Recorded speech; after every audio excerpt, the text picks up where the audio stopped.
بسم اللہ الرحمن الرحیم۔ فیکٹ سٹی کے معزز ناظرین السلام علیکم۔ دوستو، کسی زمانے میں بغداد میں ایک بہت ماہر بڑھئی رہتا تھا۔ عمر کے آخری حصے میں اس نے مہارت سے ایک بہت خوبصورت ممبر بنایا۔ اس ممبر کو اس نے بڑی محنت سے اخروٹ کی لکڑی سے انتہائی دلکش و حسین بنایا۔ جو بھی اس ممبر کی خوبصورتی کو دیکھتا داد دیے بغیر نہ رہ سکتا تھا۔ اس ممبر کی شہرت ہر طرف اتنی زیادہ پھیلی کہ بغداد آنے والا ہر امیر شخص اس بڑھئی سے کہتا کہ یہ ممبر میرے ہاتھ فروخت کر دو، فلاں مسجد کو عطیہ کروں گا۔ لیکن اس بڑھئی کا صرف ایک ہی جواب ہوتا، یہ ممبر مسجد اقصی کی زینت بنے گا۔ لوگ بڑھئی کی یہ بات سن کر تعجب میں پڑ جاتے کہ بھائی، مسجد اقصی پر تو صلیبیوں کا قبضہ ہے، پھر کیسے یہ ممبر وہاں سجے گا؟ بڑھئی سب کی باتیں سنتا اور ایک ہی جواب دیتا، بھائی میرا تو بس اتنا ہی کام تھا، میں ایک کاریگر ہوں، میں نے اپنی مہارت سے یہ ممبر بنایا ہے۔ انشاءاللہ ایک دن کوئی بہادر جنگجو اٹھے گا، بیت المقدس واپس حاصل کرے گا اور یہ ممبر اس کی زینت بنے گا۔ وقت یوں ہی گزرتا رہا۔ ممبر کی کہانی شہر بشہر، قریہ بقریہ، بچے بچے کی زبان پر مشہور تھی۔ ہر ایک اس ممبر کی خوبصورتی بتاتے ہوئے اپنی طرف سے ایک کی 10 بتاتا۔ پھر یہ کہانی 7-8 سال کے بچے نے سنی، مگر وہ ممبر کی خوبصورتی سے زیادہ اس کے بنانے والے کے جذبے سے متاثر ہوا، اور یہ 40 برس گزر گئے اور وہ ممبر اسی بہادر کے ہاتھوں مسجد اقصی میں جا کر نصب کر دیا گیا، جس کو لوگ فاتح بیت المقدس سلطان صلاح الدین ایوبی کے نام سے جانتے ہیں۔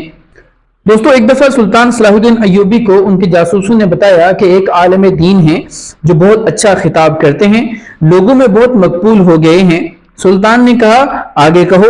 جاسوس بولے، کچھ غلط ہے جسے ہم محسوس کر رہے ہیں، مگر اس کو الفاظ میں بیان کرنا ناممکن ہے۔ سلطان نے کہا، جو بھی دیکھا اور سنا ہے بیان کرو۔ جاسوس بولے کہ وہ کہتے ہیں کہ نفس کا جہاد افضل ہے، بچوں کو تعلیم دینا ایک بہترین جہاد ہے، گھر کی ذمہ داریوں کے لیے جدوجہد کرنا بھی ایک جہاد ہے۔ سلطان نے کہا کہ اس میں تو کوئی شک کی بات نہیں ہے۔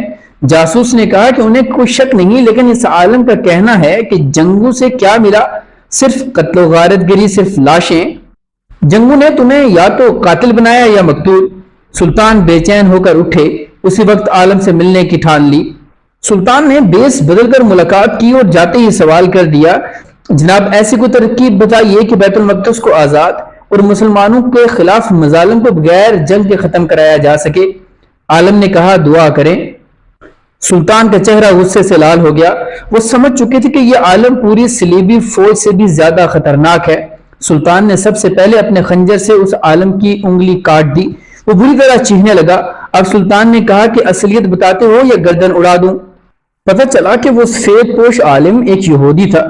یہودیوں کو عربی بخوبی آتی تھی، جس کا اس نے فائدہ اٹھایا۔ سلطان نے پایا کہ اس کے جیسا درس اب خطبوں میں عام ہو چلا تھا۔ بڑی مشکل سے یہ فتنہ روکا جا سکا۔ دوستو، کیا آپ جانتے ہیں کہ جب سلطان صلاح الدین ایوبی کی وفات ہوتی ہے تو اس وقت ان کے کل اثاثے کتنے تھے؟ آج کل کے حکمرانوں کے بالکل برعکس سلطان صلاح الدین ایوبی کے پاس کروڑوں کے بینک بیلنس، جواہرات یا محلات نہیں تھے، بلکہ تاریخ شاہد ہے کہ جب اس عظیم رہنما کا انتقال ہوتا ہے تو ان کے پاس صرف ایک سونے کی اور 40 چاندی کی اشرفیاں تھیں۔ نیک دل بہادر فاتح نے اپنی تمام دولت اپنی زندگی میں ہی غربا میں تقسیم کر دی تھی، اور وقت وفات اتنی رقم بھی نہ تھی کہ ان کا نماز جنازے کا انتظام کیا جا سکے۔ اس بہادر شخص کو دمشق میں عموی مسجد کے باہر ایک باغ میں دفن کر دیا گیا، اور آج بھی یورپ اور مغربی دنیا ان کی عظمت کی معترف ہے۔ دوستو، عصر حاضر میں فلسطین اور مسجد اقصی آج بھی کسی صلاح الدین ایوبی کی منتظر ہیں۔ امید ہے کہ ہمارے آج کی یہ ویڈیو آپ کو ضرور پسند آئی ہوگی۔ ویڈیو پسند آنے کی صورت میں لائک، شیئر اور کمنٹ کر کے اپنی آراء سے ہمیں ضرور آگاہ کیجیے گا۔ ملتے ہیں اگلی کسی ویڈیو میں کسی نئے ٹاپک کے ساتھ۔ تب تک اپنا اور اپنے سے منسلک تمام لوگوں کا خوب خیال رکھیے گا۔ فی امان اللہ۔